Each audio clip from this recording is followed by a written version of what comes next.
Annyeong Buzz! Welcome back to the channel where we talk everything K-pop, K-drama, and all things buzzing in Korean entertainment.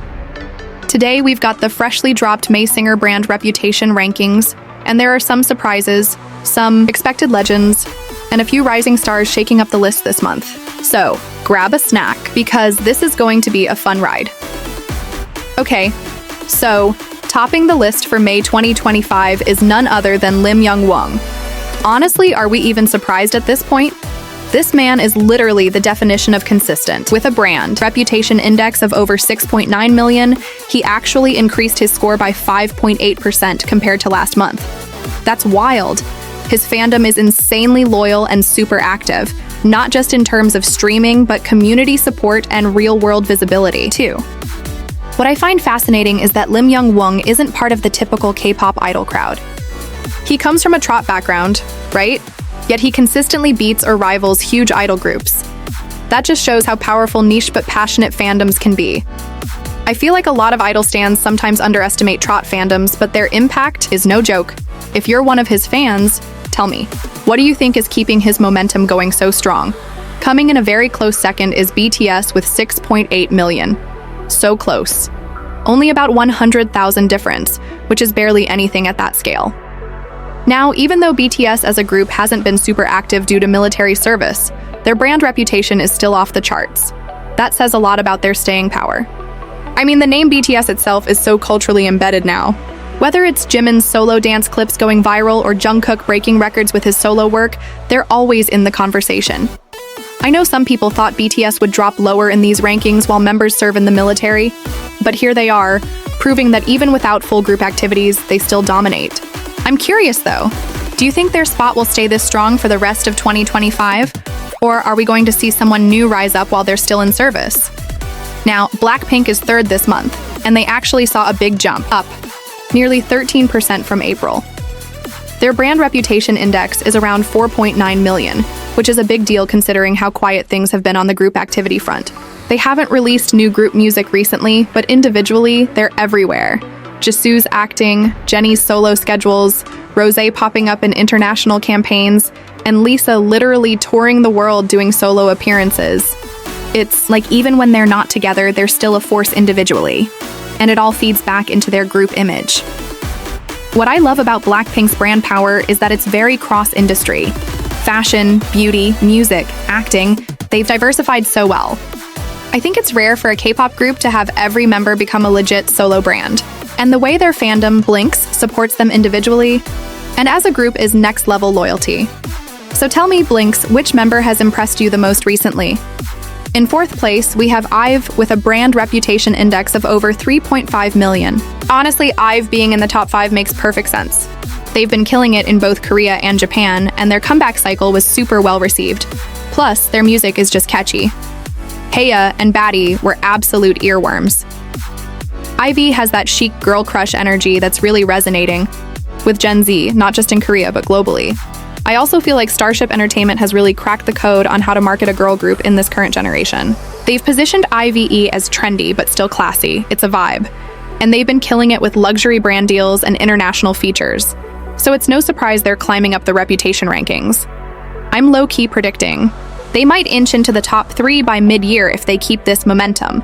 And rounding out the top 5, it's Big Bang with 2.5 million. Okay, this one's kind of emotional for me. Big Bang being in the top 5 in 2025, even with very minimal activity, is honestly a testament to their legendary status. I mean, we've got newer groups rising every year, but VIPs are still out here keeping the legacy alive. And even if they're not releasing new music, just their names popping up in the news or on social media is enough to spark interest and conversation. G-Dragon alone can trend just by changing his Instagram bio.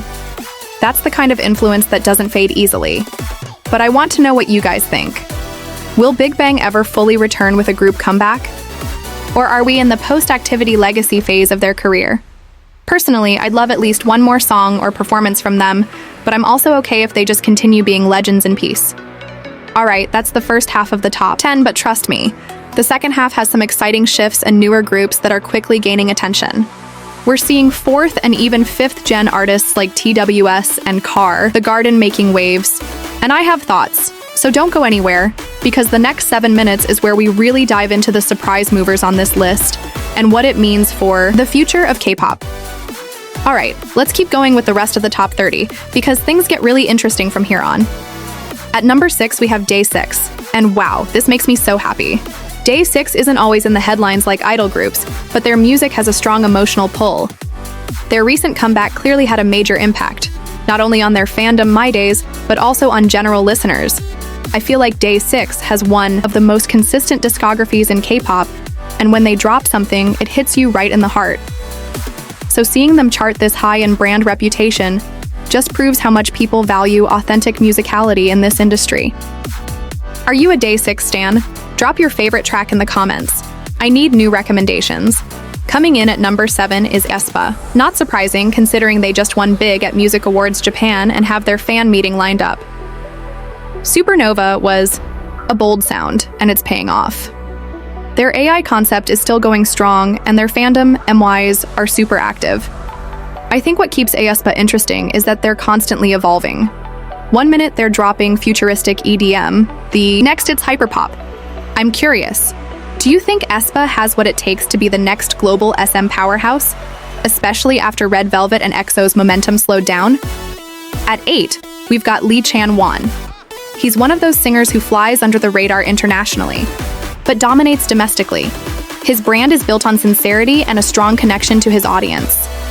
If you're someone who loves ballads or emotional storytelling, he's definitely worth checking out. I think he's found a niche that's really loyal and consistent. 17 comes in at number 9, Carrots Rise Up. With their constant comebacks, creative self-producing concept, and huge international success, it's great to see them hold a spot in the top 10. Their performances are top tier, and their Japanese promotions recently were super strong. With all members active and on fire, I think 17 might sneak into the top 5 next month. Let me know your thoughts. Do you think they're peaking now or just getting started? Rounding out the top 10 is TWS, a newer name on the list, but clearly making an impression. They're part of the 5th gen wave, and seeing them in the top 10 means the next generation of idols is already building real brand power. I think 2025 will be the year when 5th gen starts competing directly with 4th gen. What do you think? Is it too early, or are they ready? At 11, Car, The Garden. Another artist that proves ballads and alternative sounds still have a strong place in Korea. His recent OST work might be boosting his score, and people really respond to his soulful vibe.